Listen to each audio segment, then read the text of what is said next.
स्वागत है आपका जेएम एडुकेटर में। आज का अध्याय पाठ 6 न्यायपालिका महत्वपूर्ण प्रश्नोत्तर करने जा रहे हैं। एक अंकीय प्रश्नोत्तर को देखते हैं। पहला क्वेश्चन है कि वाक्य को शुद्ध करके लिखें। इसमें लिख रखा है उच्च न्यायालय के फैसले भारतीय भूभाग के अन्य सभी न्यायालयों पर बाध्यकारी हैं। इसमें उच्च की जगह सर्वोच्च आ जाएगा, सर्वोच्च न्यायालय हो जाएगा बस। और दूसरा क्वेश्चन देखते हैं, भारत में कुल कितने न्यायालय हैं। भारत में कुल कितने उच्च न्यायालय हैं। इसमें 24 उच्च न्यायालय हैं भारत में। तीसरा क्वेश्चन है, भारत के मुख्य न्यायाधीश का वेतन कितना होता है। 1 लाख होता है प्रति माह का। 1 मंथ का 1 लाख रुपए होता है उनका। फोर्थ क्वेश्चन है, भारत न्यायपालिका कब से संविधान की व्याख्या और सुरक्षा करने का कार्य कर रही है। 1950 से कर रही है। फिफ्थ क्वेश्चन, वर्तमान समय में सर्वोच्च न्यायालय में कितने न्यायाधीशों का प्रावधान है। 31 लोगों का हैगा। सिक्स्थ क्वेश्चन है, कौन से न्यायालय द्वारा जारी निर्णय के विरुद्ध सर्वोच्च न्यायालय में अपील नहीं की जा सकती। जी हाँ, इसका आंसर होगा सैनिक न्यायालय। सैनिक न्यायालय का वहाँ पे न्यायालय अलग होता है, ये सर्वोच्च न्यायालय में नहीं अपील की जा सकती है। ठीक है। फोर्थ क्वेश्चन देखते हैं, जनहित याचिका। जनहित याचिका किस देश द्वारा अपने संविधान में शामिल की गई है। दक्षिण अफ्रीका। थोड़ी सी स्पेलिंग गलत हो गई है पर कोई बात नहीं, आप देख लेना। अफ्रीका की स्पेलिंग तो आती होगी। एट्थ क्वेश्चन देखते हैं, भारत का मुख्य न्यायाधीश कब तक अपने पद पर कार्यरत रह सकता है। इसका 65 वर्ष की आयु तक रह सकता है, वो उससे पहले नहीं हट सकता है। पर हाँ, अगर उसको 65 मतलब अगर उसने 2-3 साल में ही अभी उसने 62 साल की उम्र में वो करा और 65 साल उसके 3 साल में पूरे हो गए तो वो हट जाएगा अपने पद से। ठीक है। इसका कोई कार्यकाल नहीं होता 5-6 वर्ष तक का। 9वां क्वेश्चन है, भारत के मुख्य न्यायाधीश की नियुक्ति की वरिष्ठता के आधार पर परंपरा को कब तोड़ा गया है। 2 बार तोड़ा गया था, एक बार 1973 में, एक बार 1977 में तोड़ा गया था इसे। चलिए दूसरा क्वेश्चन 2 अंकीय प्रश्न उत्तर को करने जा रहे हैं हम। ये रहा 2 अंकीय प्रश्न उत्तर। ठीक है, आपको दिख गया होगा, मैं थोड़ा सा जूम कर दूँ, अगर ना दिखे तो ये रहा 2 अंकीय प्रश्न उत्तर। ठीक है। पहला क्वेश्चन है, जनहित याचिका कब व किसके द्वारा आरंभ की गई। जनहित याचिका आप जानते हैं क्या होते हैं। पहले आपको जनहित याचिका समझ में आनी चाहिए।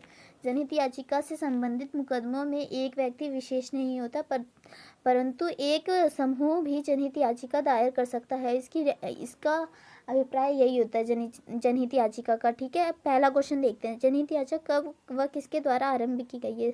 1970 ने न्यायमूर्ति PN भगवती तथा BK कृष्ण अय्यर द्वारा। इसमें PN भगवती बहुत इंपॉर्टेंट पर्सन थे, मुख्य थे वो जनहित याचिका। सेकंड क्वेश्चन, जनहित याचिका में क्या परिवर्तन किया गया था। अखबारों के समाचार तथा डाक द्वारा प्राप्त की शिकायत की भी जनहित याचिका माने जाने लगे। जनहित याचिका से किसको लाभ पहुंचता है। जनहित याचिका को किससे लाभ पहुंचता है। गरीबों को, असहाय लोगों को, असक्षम निरक्षर लोगों के शीघ्र न्याय दिलवाने के लिए पहुंचता है। फोर्थ क्वेश्चन, न्यायिक पुनरावलोकन का क्या अर्थ है। ये वाला क्वेश्चन बहुत इंपॉर्टेंट है, इसको 4 मार्क्स में भी याद कर लेना और 4 मार्क्स में भी याद कर लेना, और ये 2 मार्क्स वाला है ना, 2 मार्क्स में भी। जनहित पुनरावलोकन, न्यायिक पुनरावलोकन, जनहित याचिका, ये दोनों क्वेश्चन इंपॉर्टेंट है तो आप इसे जरूर याद करके जाना।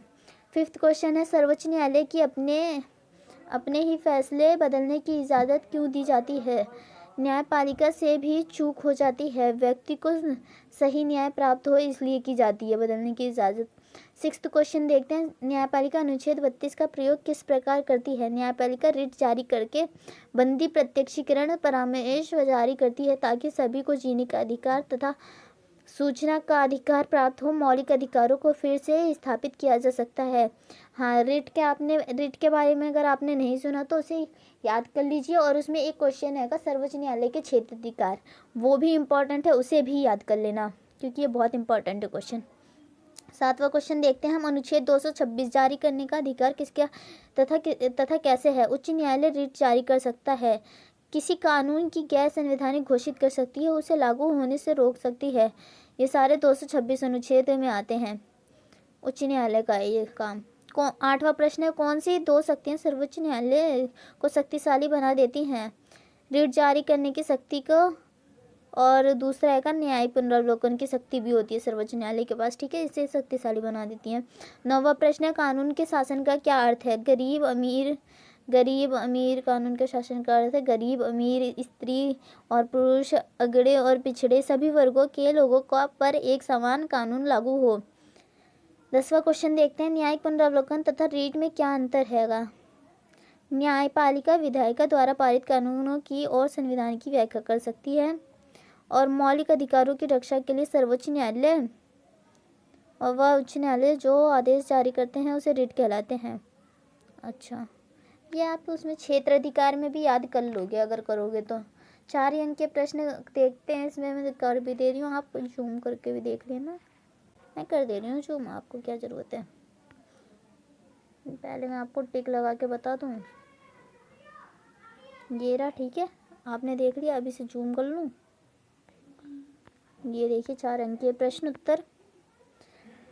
पहला क्वेश्चन है, सर्वोच्च न्यायालय द्वारा जारी रीट का वर्णन करो। बंदी, प्रत्यक्षीकरण, परमादेश, अधिकार, प्रशा, उत्प्रेषण, वर्ण।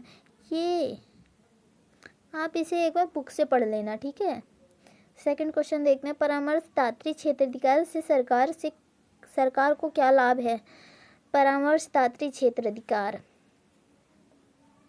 सरकार को छूट मिल जाती है, अदालती राय जानकर कानूनी विवाद से बचा जा सकता है, विधेयक में संशोधन कर सकती है, समस्या का समाधान विद्वान व्यक्तियों के द्वारा हो सकता है। तीसरा क्वेश्चन देखते हैं, सर्वोच्च न्यायालय के न्यायाधीशों की पद से हटाने की प्रक्रिया का वर्णन करो। ये वाला भी क्वेश्चन इंपॉर्टेंट हैगा। ये जो थर्ड क्वेश्चन है इसे मैं कर दे रही हूँ हाईलाइट, ये इंपॉर्टेंट है, ठीक है। सब देख लीजिएगा क्योंकि इसमें हो नहीं पाता है, ठीक है। सर्वोच्च न्यायालय, ये इंपॉर्टेंट क्वेश्चन है, ठीक है। चलिए दूसरा, इसके आंसर देखते हैं। सर्वोच्च न्यायालय के न्यायाधीशों से पद से हटाने के लिए कौन सी प्रक्रिया है। महाभियोग द्वारा हटाया जा सकता है, ठीक है, ये तो होता ही है। दूसरा, अयोग्यता का आरोप लगने पर कि इनके पास ये योग्यताएं नहीं है, इसलिए अगर उन्हें किसी के लॉ के बारे में नहीं पता होगा तो वो कैसे कर पाएगा वो काम। थर्ड क्वेश्चन है विशेष, मतलब थर्ड पॉइंट है, विशेष बहुमत से प्रस्ताव पारित, ठीक है। उन्हें बहुमत अगर प्रस्ताव पारित नहीं होगा तो वो नहीं बन सकते। दोनों सदनों में बहुमत के बाद हो सकता है, दोनों सदनों के जब बहुमत मिल जाएंगे तो उसके बाद। फोर्थ क्वेश्चन देखते हैं, सामूहिकता के सिद्धांत का क्या अर्थ है। उत्तर आप देख लीजिए, इसमें लिखा हुआ है। 4 अंक का प्रश्न है तो इसके पॉइंट भी ज़्यादा होंगे। पहला पॉइंट है, सर्वोच्च न्यायालय व उच्च न्यायालय के न्यायाधीश की नियुक्ति भारत के मुख्य न्यायाधीश की सलाह पर राष्ट्रपति के द्वारा होती है। दूसरा, न्यायाधीश की नियुक्ति नई व्यवस्था के माध्यम से होती है। न्यायाधीश की नियुक्ति नई व्यवस्था के माध्यम से होती है। नई व्यवस्था कोई चली है तो उसके माध्यम से होती है। थर्ड, नई व्यवस्था में भारत के मुख्य न्यायाधीश तथा अन्य 4 वरिष्ठतम न्यायाधीशों की सलाह से कुछ नाम प्रस्तावित राष्ट्रपति द्वारा नियुक्ति को सामूहिकता का सिद्धांत कहते हैं, ठीक है। आप इसे देख लिए। फिफ्थ क्वेश्चन करते हैं, अपीलीय क्षेत्र का वर्णन करें। उच्च न्यायालयों का निर्णय के विरुद्ध होते हैं। न्यायालय द्वारा प्रमाणित की कानूनी व्याख्या से संबंधित होते हैं। अपराधी के अपराध मुक्ति के निर्णय को बदलकर पुनः फांसी का सजा सर्वोच्च न्यायालय और उच्च न्यायालय से मंगवाकर पुनरीक्षण कर सकते हैं, ठीक है। 5 अंकीय प्रश्न को देखते हैं हम। ये वाला इंपॉर्टेंट है थोड़ा सा, आप इसे देख लेना, ठीक है, ये इम्पोर्टेंट है। 5 अंकीय क्वेश्चन देखते हैं, आप देख लो इसको। ये पहला प्रश्न देखते हैं, ये बात जरूर याद रखे रहे कि गरीबों की समस्या ऐसे लोगों की समस्याओं का गुणात्मक रूप से अलग है जिन पर अब तक अदालत को ध्यान रहा है। गरीबों के प्रति इंसाफ का अलग नज़रिया अदालत को ध्यान रहा है। गरीबों के प्रति इंसाफ का अलग नज़रिया अपनाने की ज़रूरत है। यदि हम गरीबों के मामले में आंख मूंद कर इंसाफ करने की कोई प्रतिकूल प्रक्रिया अपनाते हैं तो वे कभी भी अपने मौलिक अधिकार का इस्तेमाल नहीं कर सकेंगे। न्यायमूर्ति भगवती बंधुआ मुक्ति मोर्चा बनाम भारत सरकार 1984 का 1984 का। पहला प्रश्न इसमें उठता है कि ऊपर लिखित कथन किसके द्वारा कहा गया है। ऊपर लिखित कथन न्यायमूर्ति भगवती के द्वारा लिखित है। दूसरा प्रश्न है कि मुकदमे का नाम क्या था। बंधुआ मुक्ति मोर्चा बनाम भारत सरकार 1984 मुकदमे का नाम था। तीसरा प्रश्न है, न्यायमूर्ति किसके हित के बारे में लिख रहे हैं। गरीबों के हित के बारे में लिख रहे हैं। चौथा प्रश्न है कि सभी मौलिक अधिकारों का प्रयोग किस प्रकार कर सकते हैं। गरीबों के प्रति इंसाफ का नज़रिया बनाकर उचित व उचित समय पर निर्णय करना ही गरीबों सभी मौलिक अधिकारों का प्रयोग करना है। दूसरा प्रश्न देखते हैं। ये जो आपको मैंने पोस्टर आपको हर वीडियो में करवाए हैं और ये इम्पोर्टेंट हैं, आप हर चैप्टर के पोस्टर कर लेना। ये जो फ़ोटो वाला होता है एक ना एक इनमें से 6 में से तो आएगा ही आएगा, ठीक है। तो पहला देखते हैं इसमें प्रश्न क्या आएगा। Order order order. उपरोक्त चित्र में न्यायपालिका किस विषय पर हस्तक्षेप कर रही है? डाक हड़ताल के बारे में, जनता को सुविधा के बारे में, सार्वजनिक हित से संबंधित विभागों को हड़ताल नहीं करनी चाहिए इसके बारे में। दूसरा प्रश्न देखते हैं कि इसमें न्यायपालिका के हस्तक्षेप से क्या लागू हुआ है? लोगों की असुविधा लागू हुई है। न्यायपालिका के हस्तक्षेप से लोगों की असुविधा लागू हुई है। तीसरा प्रश्न है हस्तक्षेप करते हुए न्यायपालिका ने क्या निर्णय दिया है? दैनिक आवश्यकताओं पर प्रभाव क्या आया? दैनिक आवश्यकताओं का पर प्रभाव हस्तक्षेप न्यायपालिका का निर्णय है। 6 अंकीय प्रश्न मैंने सब क्वेश्चन में कराए हैं।